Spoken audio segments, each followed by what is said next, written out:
Hi guys, welcome back. I'm gonna do a little bit of a different video today because I've just finished a declutter vlog and there were travel vlogs and DIY, etc.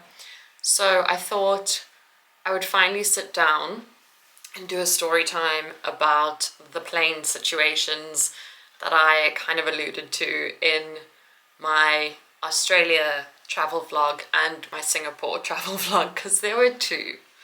And I have written them out on my laptop because naturally there are parts that I forget about, or so I just want to like sit, get all my thoughts out, and then just have it here for like security's sake for myself. So if you see me looking to the side, it's because I'm trying to like refresh my memory, but I wrote it out yesterday, so it's pretty front and center now. For context, first of all, I just want to say that I am terrified of flying. So whenever I travel, I'm already anxious. I am trying like not to absorb the safety instructions so much that it feels real. Like obviously I need to know them and all of that. And with the first one, I had just left Australia, said goodbye to my family. I was emotional, I was tired, I was anxious. That's a scent thing that just sprayed. If you hear that again, it's literally one of those like room scents. So I was super tired and I flew Singapore Airlines, and it was my first time flying with them on the way there. And I absolutely loved it, I must say. I really enjoyed Singapore Airlines and I will 100% fly with them again. So none of this has to do with them or the service or anything like that. So I was sitting in the seat, there's the aisle here, and then seat, window. And I was there initially and I thought, okay, everyone's boarded already. Looks like I'm gonna have this row to myself. Awesome. A few minutes later, the staff came walking down the aisle with an elderly couple. They were sitting next to me, super chilled. The lady had an oxygen machine with her, and they were both kind of trying to get settled in and didn't really seem to know that they had to have it unplugged for takeoff. And they couldn't speak English. I couldn't speak the same language as them. The lady in the row in front of us could kind of, but not really. Air hostesses couldn't really understand. So we were all trying to group together and help. But obviously it's an oxygen machine. Like the man was stressed that it needed to be plugged in even during takeoff. So already it was a little bit like stressful in the beginning, and I totally did not mind that there were people next to me. I think I just wanted to mention that I thought I was alone in the aisle, because I had kind of told myself I was going to sleep and rest, and it didn't matter that I was stressing so much because, you know, I could lie down, just breathe after that. During takeoff, it can't be plugged in, so we take off and the guy plugs it in. The battery goes green, and it's kind of like the same battery as like a Windows laptop. You know that part of, there's like a box and then the cable in the cable. So that box thing, that would go green and then it would turn off. And then he tried again and it would go green and it would turn off. So the staff are going backwards and forwards, trying to get people settled, drinks, food, all of that. And the man didn't realize there was a button to push for the flight attendant. So he's trying to get her attention. So because he's here, I'm here, the aisle is here, I was leaning over and getting her attention. And then somebody would stop, he would say it's not charging, or try to say it's not charging. I would explain what's been going on while they were up and down. They would plug it in, it would turn green. They'd be like, okay, it's charging now, like it's okay, it's working. Walk away, it would stop charging. This carried on for ages. So backwards and forwards. Then I'm telling the staff what's happening. The staff are telling the lady in front of us, she's translating to tell the people next to me. We're all just trying to get on the same page, but it's like super tricky because like I can't think of the words I'm wanting to use, and it was getting more stressful because the machine was running out of battery. So it's carrying on. Anyway, let me just double check that I'm not leaving anything out. So take off, trying to do the charge, back and forth. So I push my button. The man is now panicking. His wife is saying, oxygen, no, oxygen, no, no. And she's like trying to hold her breath. And this is after the back and forth has been going on a while. So she's got one of those finger vital things they keep checking. We keep trying to get someone's attention. They come, they help, it goes off. And eventually I was like pushing the button and saying like, listen, you know, this is not working. Tried the seats behind us, tried the seats next to, in front, can't get this thing to charge. So the battery starts actually dying now.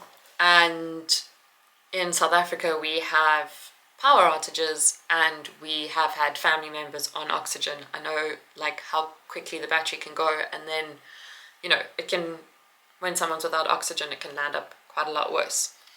So eventually I say to one of the staff, listen, this battery is going to die. That beeping sound means it's not charging and it's got basically nothing left.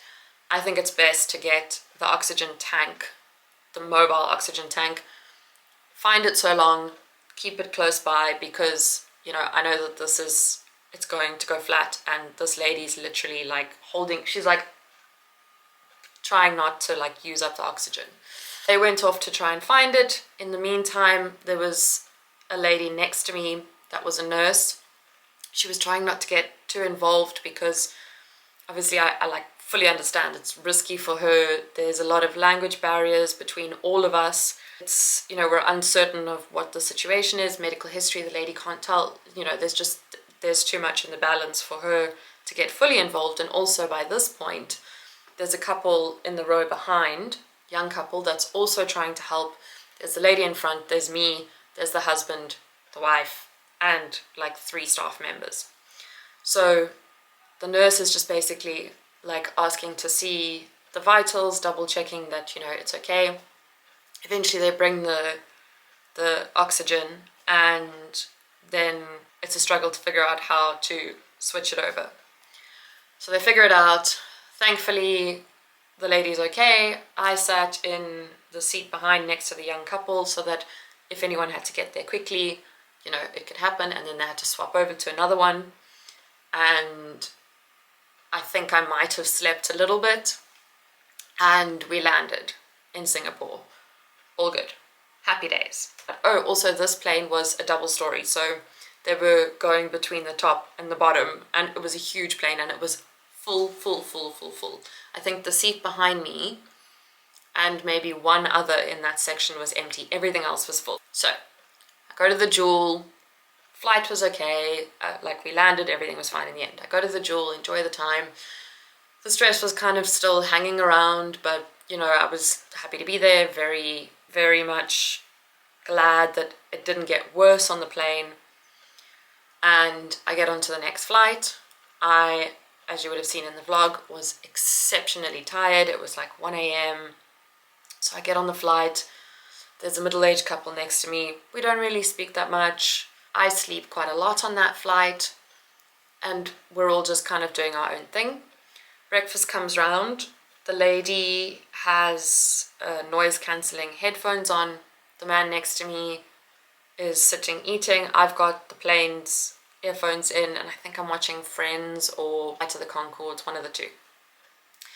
He starts coughing / choking and nudges his wife, and she says, "Can you breathe?" And he goes, and his face is literally going red and purple, like quickly. Like you can see everything rushing, right? So this is where I have to look at my notes, because this whole although this whole situation has played out a million times in my head, there's like big gaps that I just can't remember. Okay, so I can see he's not going to be able to cough it up by this point.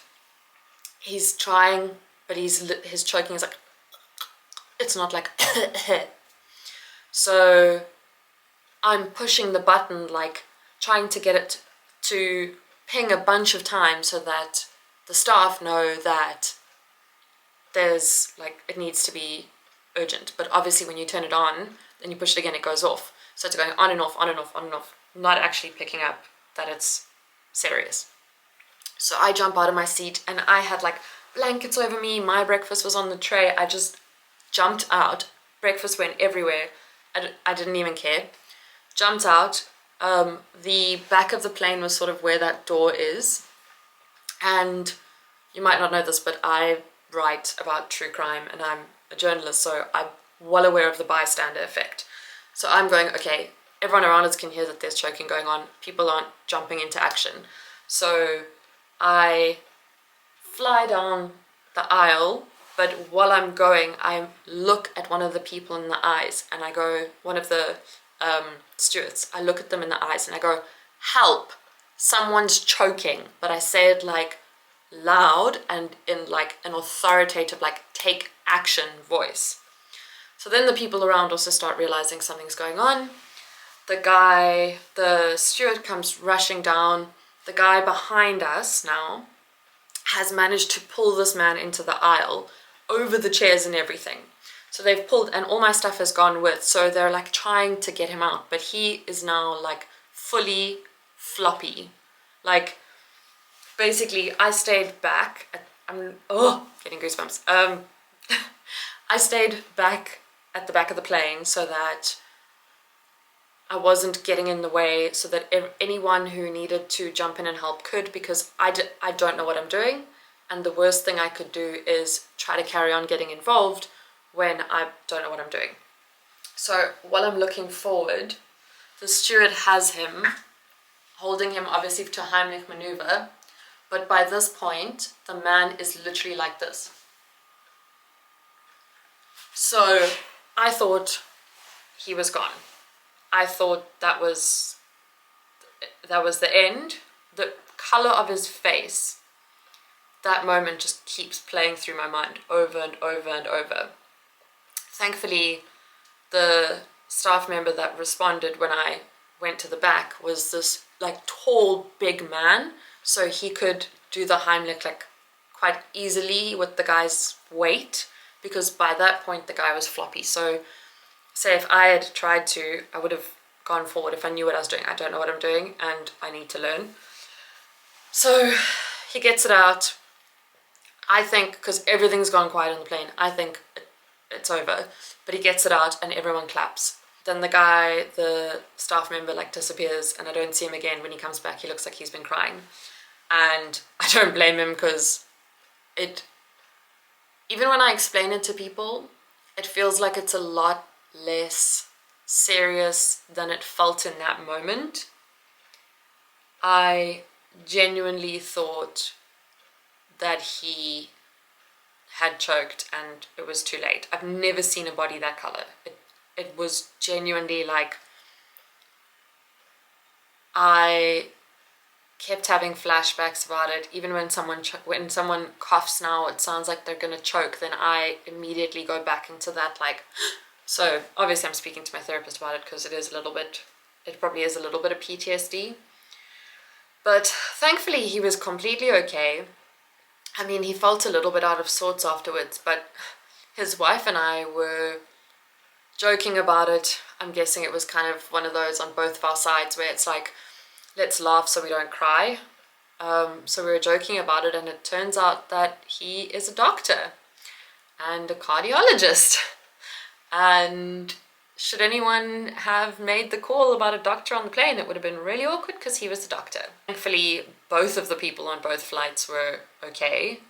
It definitely scared me big time, and my family keeps joking like they're not going to sit next to me on the next flight. I'm hoping it was just like a one-off thing. One thing I did make a note of is I went and looked up how often people pass away on planes.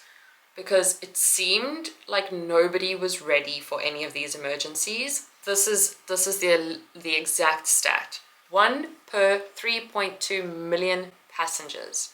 It's very rare. 1 death per every 40,000 flights. After that super crazy experience, I think I must have just said super about 35 times, when Vaughan flew recently, a lady passed out, knocked her head. Like, it sounds like it was like a balance problem. It wasn't anything serious, but one thing we're both talking about is there needs to be a button or something in the plane where if it's not just like, hey, can I have a glass of water, you can push this thing so that they know this is not just, hey, can I have a glass of water. But I don't think that will be a thing that comes up anytime soon. It's just something that, like, I very quickly came to realize could be very helpful. That is my little story time. And if you want me to do more of these, let me know in the comments. If you've had something crazy like this, let me know in the comments. Don't forget to like, subscribe, blah blah blue blue YouTube things, and I will see you very soon with my 11+ hour decluttering video.